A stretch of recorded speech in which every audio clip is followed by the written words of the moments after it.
Let me firstly start by thanking God Almighty, the only God of our country, for guiding us and providing care and sustenance throughout our progress as a nation. As we pass through 2021, we stand at the cusp of a generational transition where founding fathers of our nation are passing on the political, the public service, the church and community leadership to us, the generation of today. This year, 2021, will be the first since 1975. We will celebrate we will celebrate September 16 without the founding father of our country, the great Grand Chief Sir Michael Thomas Sumare. We also in 2021 laid to rest the 5th Prime Minister of our country and the first Indigenous Finance Secretary in the late Sir Marape. And perhaps at this juncture I ask all now to pause a second, maybe a minute today, maybe the entire day today, in respectful recollection to those who have gone before us, those whose life laid the foundation stones of our nest of unity. We, children of today, owe the Sumare generation our forever gratitude, lest we forget. We will always remain grateful to Sumare and his generation of leaders. Many commentators have written our nation off in the 1970s, in the 1980s, and in the 1990s up till today. But we have proved to the doomsayers and naysayers that we will live on, and we have lived on. We have survived the ancient of ages. We have passed through the era of colonization. We have lived through the formative 70s, the exciting 80s, the testing of our times in the 90s, and of course right through the millennial change and the controversies that were in the 2000s, none more evident in the controversies of 2011, where our democracy was put to the greatest test. This has only proven that we can live through the test of time, solidified by our diversity like a Melanesian bilum of many colors, woven into one great strength through its various fibers. Indeed, one people, one nation, one country. We pledge today, or rather should I rally the conscience of our country and for those who have forgotten. We must pledge that we will live on as one people, one nation, one country, from the easternmost tip of our sovereignty to the western borders, from the southern seas to the furthest north of our sovereignty, the home of our unity as one people, one nation, and one country. For this cause I stand here today to repledge my fullest commitment. It is the same course my generation of leaders have taken, and as announced on my maiden speech as your chief servant when I was elected as Prime Minister on the 30th of May 2019. Despite knowing our economy was in tatters, with no new revenue on the horizon and a rough and tough road in front, we claim our destiny to be rich, stating our goal to be the richest black Christian nation in 10 years, where we will not leave anyone behind, especially the little children and the generation who sang our national anthem so beautifully this morning. We want to liberate our people by reaching an economically independent nationhood to sustain our political sovereignty, and all people, irrespective of tribe, religion, or gender. We want to put PNG back on the right road to prosperity for all. Yes, our nation blessed with 1/3 of world's tropical rainforest that houses 7% of world's biodiversity, a nation whose waters has 20 to 30% of world's tuna catch, as a case in point, a nation that has world's fourth biggest gold mine, I beg your pardon, in Lihir, and all the other mining and hydrocarbon projects put together. But best of all, 97% of land still in the hands of our people are all reasons why we should and must be prosperous. The Somali generation saw that road for our national destination in 1975. And in case all of you forget, my generation and my children's generation, let me rephrase the destination they picked as depicted in Papua New Guinea's 8-point national plan of 1975 and the 5 national goals and directive principles. The 8th national plan reads like this: increase in control by proportion of economy controlled by Papua New Guineans, equal distribution of benefits, decentralization, small artisan activities, self-reliance, locally raised revenue, equal participation by our women, and if I could add, our daughters, and necessary government control and involvement. Our 5 national goals and directive principles read like this: integral human development, equality and participation, national sovereignty and self-reliance, natural resource and environment, and of course, lest we forget the Papua New Guinean Melanesian ways. Our national father, the great Grand Chief Sir Michael Thomas Somare, again prophetically saw that we as his children might wander off onto the wrong roads filled with pits and potholes of corruption and complacency. So in 2010, he recasted our National Vision 2050 that states Papua New Guinea must be smart, wise, fair, and happy by 2050. Who says leaderships must not dream visions and set directions and put pathway and destination for our people to travel and progress on. In 2019, we revolted against a permeation of corruption, nepotism, greed, and cronyism, and the engulfing complacency both in our ruling political and public service class of 2011 to 2018. And we formed the government to take back Papua New Guinea, to put it back on the right road that our father saw in 1975, the road that was meant to take PNG forward towards a destination of equality, caring, sharing, and prosperity where we leave no one behind. That is why we put and have funded higher education, loan programs for parents, unburdened with school fees for universities and colleges. That is why we have paid 63% of elementary to secondary school fees for all our children, and because of COVID-19 induced hardship, next year and going forward, we will reintroduce 100% school fee for our children in our country. That is why we are offering free education to all children aged 13 to 30 who have left schools at grade 8, grade 10 or grade 12, so that they too can continue education through a flexible and open distance education mode, so that all our young children out there can matriculate to grade 12, so they can progress on to colleges or universities or pick up the small or medium business enterprises in their own country as an educated Papua New Guineans.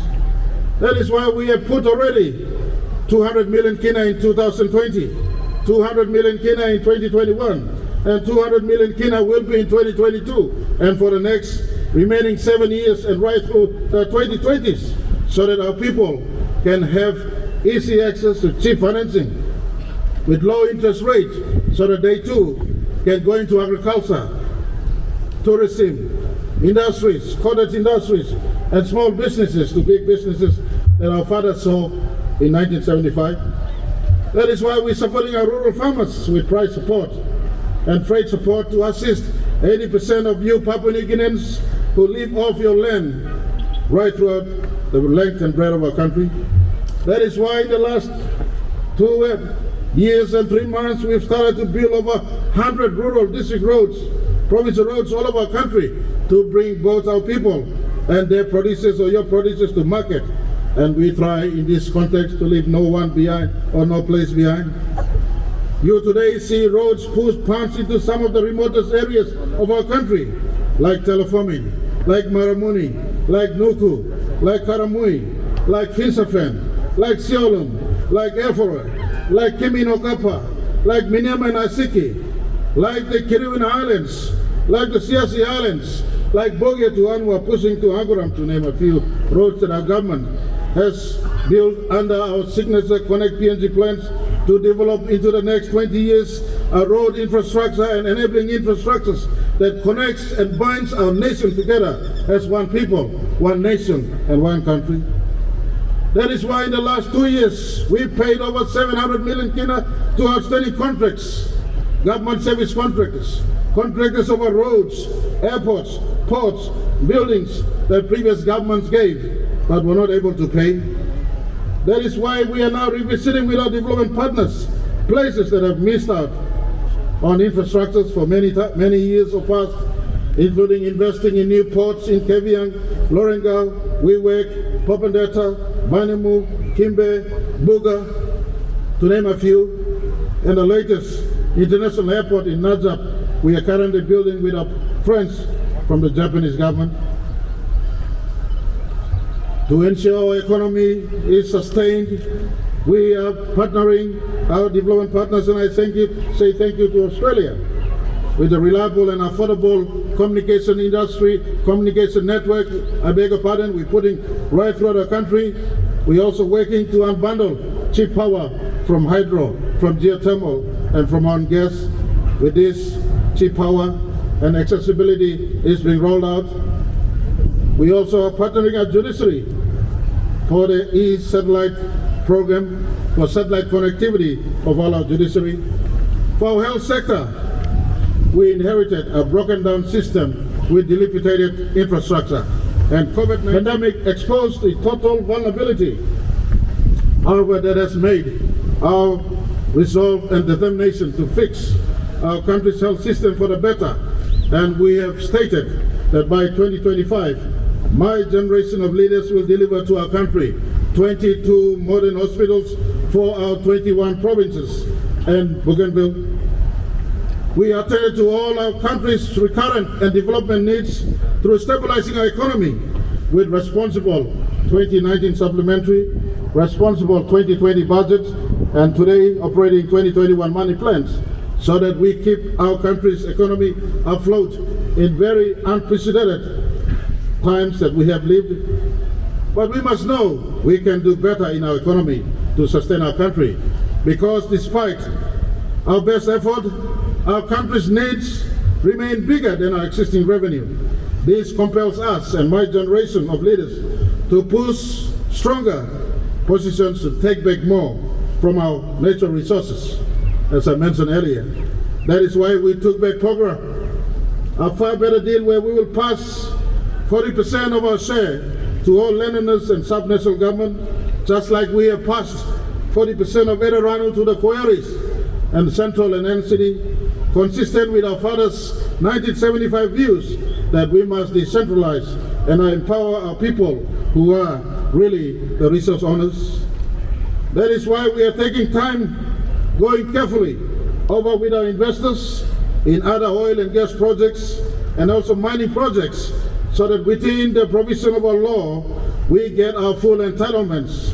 For we arrived into government to take back more from our resources, and I am not ashamed or afraid to this cause. That is why we reviewed Papua LNG and picked up additional benefits, and are also working closely with Pasca, Piniang, and Pandora gas fields, as well as Wapi Gold Mine, where negotiations are running parallel. And it may seem slow today, but I, as your Prime Minister, cannot enter into agreements that would not get more for our people and our country.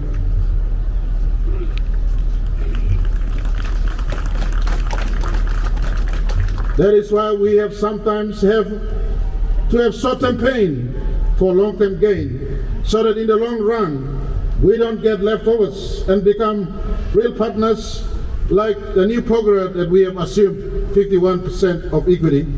This sort of agreement brings us closer to our economic independent aspirations. My dear people, my one people, wherever you are listening, the last 2 years were tough for all of us, but your government is working with our ears and our eyes on the ground with you all, irrespective of your age, gender, region, or religion. Our efforts on hard work for you all will not be wasted. My government is equally fighting corruption and complacency head-on. We have placed the judiciary in the right place by naming it as a stable and better arm of government. We are not just talking. For instance, the O'Neill government issued contracts but paid less. We have paid since 2019 over 150 million kina to complete the Wagani Supreme Court complex and an associated satellite connectivity for electronic judiciary that will link up with police and our total law and justice sector. We are not just talking, but have passed the Independent Commission Against Corruption Act to fight corruption. Government since late Tony Siaguru days have been talking about the ICAC, but the Marape government delivered it in November of 2020. This with the Whistleblowers Act and the Proceeds of Crime Act and a new act that I want to deliver called the Undisclosed Wealth Act, which I will push, will secure our country from the scourge of corruption, so our greater gains from our resources will be saved from no more abuses. We are also reforming our Ombudsman Commission and our country's police force, both with reward and discipline policies to improve police productivity. My people and my country, despite all the many challenges, we have safely taken our nation back from the hands of corruption and complacency, and have put it on the road, or road as Pangu calls it, traveling on the road our fathers traveled on. In 1975, where we complete our sovereignty with economic independence, that should complement our present political independence. 46 years on, we are alive, and I promise you, we will still live on. Who says we cannot, or who says we will fail? We have proven a nation, the most diverse nation on the face of planet Earth, with over 800 languages, with over 1,000 tribes that we originally were part of, have come together to live as one people, one nation, and one country. Over the last 2 years since we took office, we have tried our absolute best for you all. It was a very hard 2 years, but we have stabilized our country. Despite the global COVID-19 induced hardship, as well as our own challenges with law and order and internal security, and of course, the many political fights that we government had to go through, my people, my country, I am trying my best. Government under my leadership is trying our absolute best. But I ask you individually, and as a group, wherever you are, to do your best also for your country. Your best can be felt greatest in the respect of the rule of law, my people. This means for us in public offices, cease with white-collar crimes and complacencies at workplace. This means we must all respect our daughters, our mothers, and our sisters. This means we must all respect our children and elderlies. This means we must respect our lawful guests and residents. This means we must respect each other. And lastly, but not the least, this means we must respect our spouse. Respecting each other will ensure our country gets better. We will pass on to the next generation a better country that has equal opportunity for all our children born into Papua New Guinea. When we all live within law and respect of each other, it makes your government to serve you much better. For it is not an easy task to serve a diverse nation, but with the guidance and grace of the Almighty God, we have been able to function and live as one people, one nation, and one country thus far. My government remains focused on the commitments I made to the nation on the 30th of May 2019. And if any one of you have doubts where we stand for or what we have been doing, please measure against those commitments I made then and what we have been doing in the last 2 years despite political instabilities and COVID-19 related economic problems. We have delivered and are continuing to make sure in our efforts to empower all of you who own fisheries and marine resources, who own forestry resources and our biodiversity contained therein, our mineral and petroleum resources, and most importantly, our culture and our heritages. I want you all to be financially independent as we want our country to be economically independent. This is my dream as your chief servant. This must be your dream too. So let us work together. Why don't we all agree today on this 46th anniversary of our country's political independence that each of you, including myself, will respect the rule of law and respect each other. Our slogan to take back PNG is not to take PNG backwards, but rather to take it back from the hands of corruption and complacency and caring for our economy to look after our country and you all, my people. This dream can be achieved much faster if we all respect the law and respect each other today and going forward. It must start now for to defer its recklessness and disruptive for national unity and progress. As John F. Kennedy, one of my favorite, if not my favorite United States leader, for he lived only 2 years as president, said on his inauguration on January 20, 1961, and requested his United States of America people, and by the way, our great friends, he said, ask not what your country can do for you, but rather what you can do for your country. I too point you to this ethos that is universal for nation building in as far as principles of citizen must be. And therefore, before I end my address to you all, I want to appeal to the conscience of our country. Those who stand here, listening in, those who are listening abroad, and from the far fledges of our country, the remotest islands who are struggling, I hear you and I see you. I landed 3 weeks ago in the remotest Emerald village in West New Britain who traveled by 18 hours to Dingy in Kimbe. They broke my heart. But I appeal to you, have hope for your country. Your country is not dead and gone, for we are still abundant in blessings and natural resources that God has given us with, and we still have our friends who are not just our political partners, but more importantly, our trading partners. We have a God and we're still in good hands.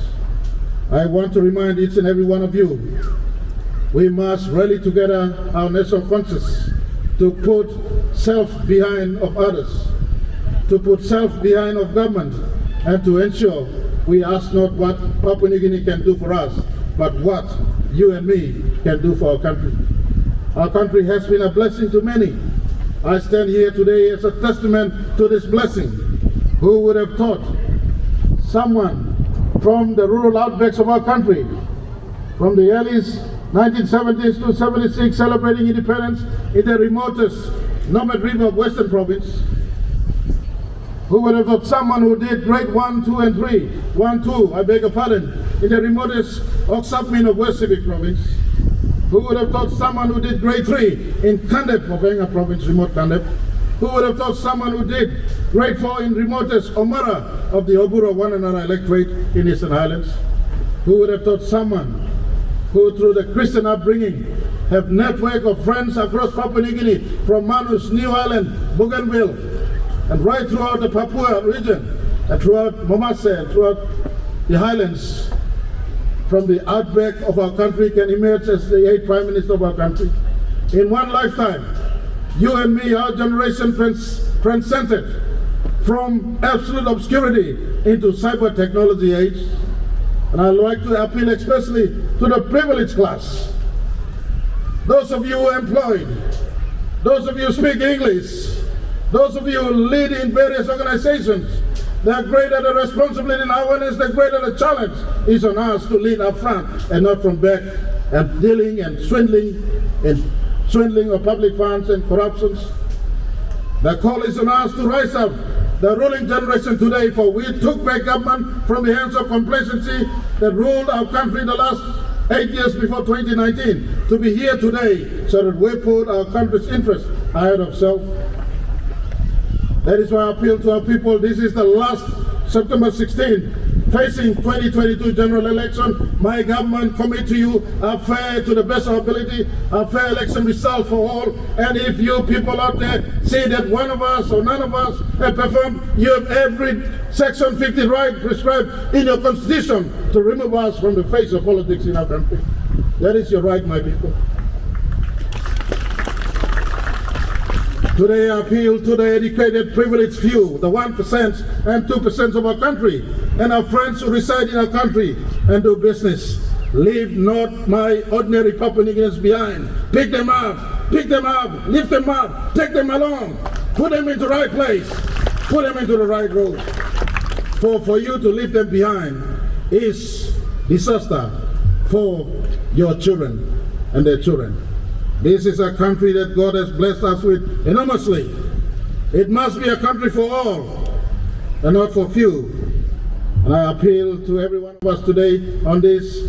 Let's be loving and caring and sharing, and let's be respectful to each other and respectful to all.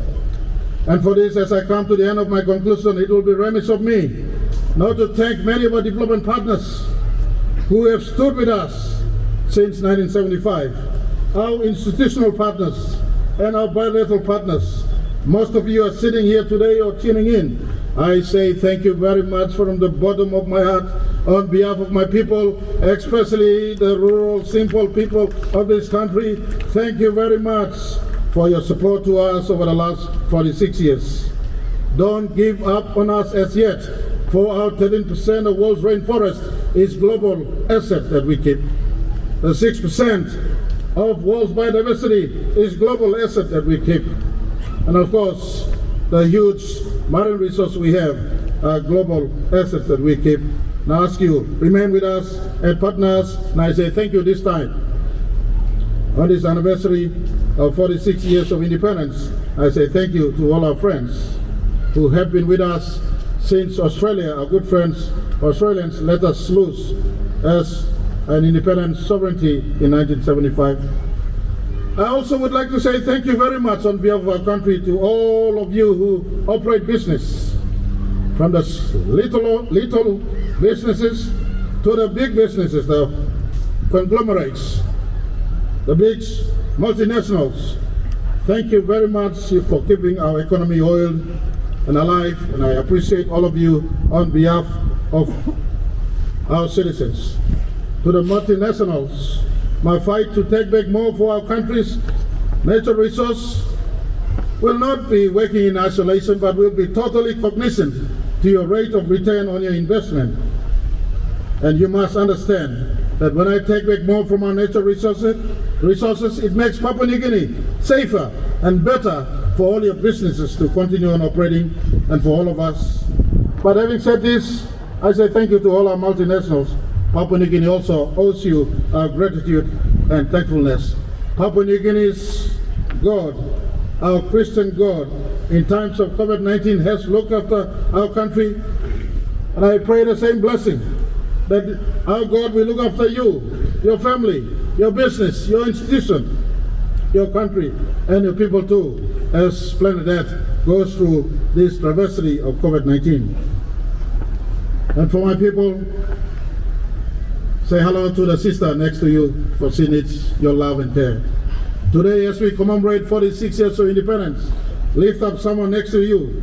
Make him realize he's important, she's important, for this is his or her country too, as much as it is your country. And I wish you all, my people, my country, a safe, happy 46th independent anniversary celebrations. May God bless each and every one of you, and may God continue to bless our home, Papua New Guinea.